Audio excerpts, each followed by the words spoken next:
how this tied into something Left Field did, or like what Prodigy were referencing at a certain point in time. Whereas in Canada, like none of those touch points were there. You know what I mean? It might be a few people were kind of aware of the records that I was aware of. So whereas in Canada, you know, I guess it's just like if you go anywhere, they're going to be more into what they know. So I found it really interesting working with artists that were using technology. In particular, the first couple of records I did there, one was with a band called Ostra, then a band called Trust. And they tended to display a lot more like musicality, and they would use synths and stuff much more in the way that you might, it felt much more like a performance down a whole song. Not necessarily in terms of imperfections, but the mindset in the UK was a bit like, we're going to grab this little chunk and manipulate it in this section of the song. Then in the other section, we're going to throw a different chunk in there.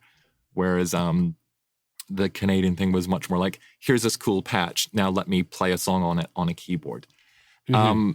Big caveats, like this is all like based on who I was around. So, you know, when I was working with Uncle, the Marine Parade stuff, the Prodigy, really influenced by hip hop and sampling. So it's about taking a chunk and turning it into something. Actually, Guy Sigsworth was the same, but as opposed to being influenced more by hip hop, he was influenced by like, you know, the art of noise, and early Fairlight users. And he was a, you know, or remains to this day, like has perfect pitch, you know, a classically trained academy harpsichordist, read music at Cambridge.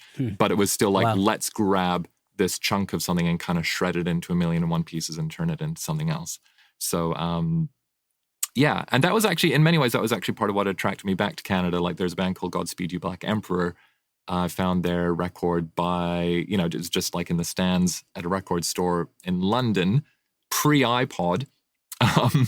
And I bought like an MP3 player that had 64 megabytes of memory, so you could have one album on there. And I had like one of their first albums on there. And just that was what I listened to on the tube. And they were basically like a 17-piece kind of post-rock drone band, and every song was like 17 minutes long. So that really got me feeling the differences in performance. But on a real talk kind of thing, like the geography and the spaces of places where people make music has a massive influence on them. So in London, for example, you're going to have a really hard time assembling 17 people to play like drone rock, just physically because of the space. Whereas in Montreal, at that time, it was quite a depressed city. It was a bit like Berlin, like empty warehouse spaces everywhere. Property was really cheap. You know, in London, you got a neighbor above, below, left and right, much like, you know, New York, where you're from. Yeah. So, yeah, so it's not a surprise that like London and New York had more similarities in terms of the way that music came up. You know, even in terms of the communities that came through, like, you know, New York gave us hip hop. There's obviously like a big influx of people from the Caribbean who brought sound system culture. The same thing in the UK led to a massive difference in the way that people listen to music. That kind of was the seeds of rave, the seeds of drum and bass and stuff like that. So yeah, these things all kind of, the way they intertwine is huge. But can I just say, just to kind of wrap this up, one of the things that I love most about music was listening to records from one part of the world in a different part of the world.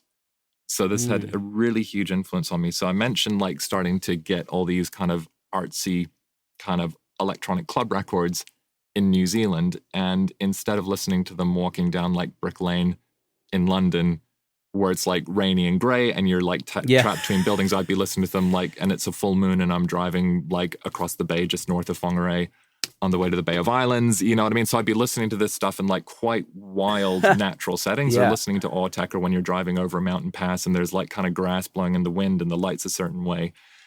So, you know, so that's where like I think New Zealand and Iceland have a lot in common. Sounds super romantic when you say it like that. Yeah, but it's just like, you know, music changes your subjective experience of the world around you. And I think a lot of interesting stuff happens when you kind of have different ideas rubbing up against each other. And that's kind of where growth happens. And that's, you know, wound up being quite a big motivator between or around like who I like to work with and the choices I like to make and how we kind of go about making records. And, you know, I served an apprenticeship under Bjork, learning how to have an adventure while you're making a record, because she would just go like, where's somewhere kind of crazy we could go that'll be interesting, that'll make this fun. But yeah, it's always different things layered on top of each other tend to generate something new or something interesting. Right. I mean, I guess we're all influenced by different bands and artists, and they just kind of that turns out to be, I guess the sum of what we like most about different things turns out to be what our artistic vision will end up being, right? Yeah. We're just sucking it in and giving us maybe a tiny bit of our own twist, and I don't know, all the ingredients, it becomes a soup or Absolutely. like a stew or something. Yeah. And actually, I was just doing a session with a South African artist called Jesse Clegg. He came over to LA and we finished our whole session. And he's like, would you like me to play you some African music? I can't quite do his accent perfectly, but he was just playing me some of the records that were big in South Africa at the moment. And there's like this stuff that's like just hugely influenced by deep house, but the rhythms are like Zulu. And the melodies are crazy, and it's just like, oh my God, it was so wild. And it almost sounds like it's made on equipment from like 2002 or something like that. Like nothing crazy on the sound design, but it's just like so good. So just, and that's just a great example of, particular culture drawing in another culture. And it's so fascinating as well, obviously, because, house music, techno is like a black music. So it's African people originally who are now in America. Then it's like that sound getting pulled back into Africa and then rejuvenated. And like everyone I played these records to, from like my daughter to, I have this group called Listening Room Live on the Complete Producer Network that we can break down. Like everyone's just losing their mind over just going like, this stuff. Oh, I need it. I need to check this out. Yeah. I feel like there's like this crazy like Spotify playlist that we need to make for this episode, because you've just mentioned like everything and anything in music. Yeah. So I would love to talk a little bit about Bjork. Everyone I know you mentioned wants it a bit to talk about Bjork. She's I know, an interesting woman. Yeah. Of course. Well, I know you mentioned a little bit about it on the Progressions podcast, but I have you on my show now, so I get to ask you also. Tell me a bit about meeting her, what that was like, and how you were kind of able to work your way up. Because I know you said you had an internship, and eventually you were like full on producing and touring. And tell me a little bit about that process. Well, when I first met her, I mean, this is fun, and in a way, this speaks to what I was talking about with the whole New Zealand thing, thinking everything had to be super serious and there's like some degree of authority. But basically, before I met her, I was working with Guy Sigsworth, and she was in London. She was going to come up to the studio I was working at with Guy. So we got a room at Strong Room, and we got a call from reception. They're like, "Oh, Bjork's here," and I was just like shitting myself, like properly shitting myself, like. And Guy just kept sitting there going, "Oh, can we try this?" He was like tweaking a track, and after a couple of minutes, I was like, "Bjork's downstairs, like, don't you want to bring her up?" kind of thing. And Guy, by the way, he's like an old friend of hers. He was her musical director for like 2 album tours, so really, really good friends.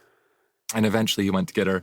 So I'm still shitting myself. And she just was just like such a wonderful energy. Like sometimes you meet people and like the second they enter the room, you're like, everything is going to be okay. This is like the best person ever. So yeah, I mean, like Bjork is hilarious. She's really friendly. She's super down to earth, very personable, super cheeky. So just immediately I was like, okay, she's just amazing, and felt totally relaxed and, kept my pants dry or whatever. Clean, I should say. But really, I mean, so when I started working with her, I said like really I kind of learned from her about making records as an adventure. Like prior to working with her, right. It had really been like you go into the studio, you work 18 hours a day because you're macho, you know what I mean? Whereas with her, it was like, she wanted to go somewhere that inspired her. Like she would not work in a studio without a window. Hardly would ever actually work in an actual studio. And it was really like letting in, she kind of seemed to just understand some deeper, more mysterious flow of energy and how that would affect what she was doing. Having said all that, like I worked with her off and on for over 10 years, but full-time for 6 years. And I never once figured her out. And I say that as like the highest compliment. So if it's like, well, if you're ever going to say, well, what would Bjork think about that? It's just like, I have no idea. The closest I found was any time I thought, oh, I think I know what she's going to do, or I think I know what she'd want. Like it would be the opposite. So she really just has like an internal guidance system that I also, this is really important to say, like completely trusted. And when, as a studio nerd, you get to work with an artist that you really trust. It's like, I don't know where you're going with this, but I totally trust you. That's a wonderful feeling. It is worth saying, like, you mentioned production. So Bjork always produced her own stuff. So I always worked like in service of her. We had a couple of, one or maybe 2 tracks where she gave me a co-production credit. She's just like, I'm giving you co-production because did more on this one or whatever. And so it was like, that was fine. But it was really like, you're in Bjork's world, you're serving her vision. You're on her team. Yeah, and interestingly, like, I think maybe she had such a strong internal grasp of where she is going with her stuff that in many ways, like, I needed to be like a lot more delicate in the studio. Like, I think when I was a bit younger in particular, I'd always be like trying to prove how good I was at something or justify being there by like over tweaking stuff. But I mean, the flip side as well is because I worked with her largely through the writing process as well, not as her co-writer necessarily, although again, I think I have like 1 or 2 co-write credits because of the way some stuff went down. It was like there to serve her during the writing process. So I had to learn like a real kind of sensitivity to understanding what she was going on with her thinking about that day. So some days, the best thing I could do for the record would literally just be, here's a herbal tea, here's some snacks. You know what I mean? Like not joking at all. Like I was a waiter for a year and a half while I was starting in studios in New Zealand. Then when I moved to the UK, served pizzas for like for a month. So it's important, I think, for us to deploy, like we're actually in the service industry when we're making records with people. I'm here to serve you in the process of making your record. So knowing that she was thinking about stuff, the most important thing for her or for any artist to do is to be able to think and communicate what it is they're thinking and feeling. And then there'd be other days where it's just like everything happening and everything going crazy. So there's also like quite a nice natural rhythm to what she was doing. In terms of like touring with her, that was the hugest surprise in the world. I've just, so your listeners know, I've worked a bunch on the early stages of her record Vespertine. And around the time I met her when I was working with Guy as well, that's right at this transition of, the first Pro Tools systems came out that were powerful enough to be able to mix a record exclusively on them. So you could run 64 voices, couple of reverbs, couple of delays, and pretty much like a basic EQ and dynamics and 1 or 2 other things on all your channels. So it's like a sophisticated console, but not necessarily like the deep DAWs that we're using now. Yeah, exactly.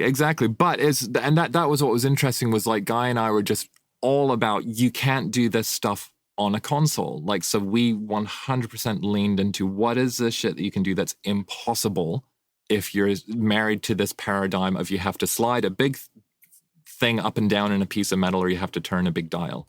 Like, when you can remove those physical limitations, what are the creative possibilities? So we were all about like completely torching the history of music production and the techniques. So fun. In order to like explore like what can we do just with pure sound. So, a lot of the stuff on Vespertine that I was programming was like literally drawing in waveforms and clicks and pops with the pencil tool. It's like we have a blank canvas of sound to work with here. Bjork was really into this German band called Oval, whose primary instrument was scratched CDs. So they'd burn CDRs, scratch them up, and then so everything was like, what happens when the continuum of audio gets fragmented and reassembled?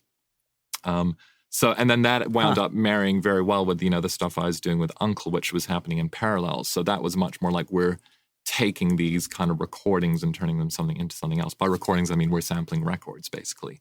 But basically all these different ways that you can take a sound and shred it inside out. And if you think around then, the most sophisticated that you could have got with manipulating audio was using a sampler, basically. So you're looking through like a little 2-line, 56 character LCD display, and then you suddenly go into Pro Tools where you have, you can zoom down to individual oscillations of the waveform and redraw them, and then zoom all the way back out to see an entire song. Like, I tried using Logic Audio and stuff, and Cubase and the things that were doing audio recording then, it was always like, well, now you'd have to double click on this and then open up an audio editor. Whereas with Pro Tools, it's literally the individual oscillations of the waveform, which for your listeners, what that means is the individual oscillations of your speakers. A waveform in a DAW is both a recording, a representation of the sound, but it's also a representation of what your speakers are going to do.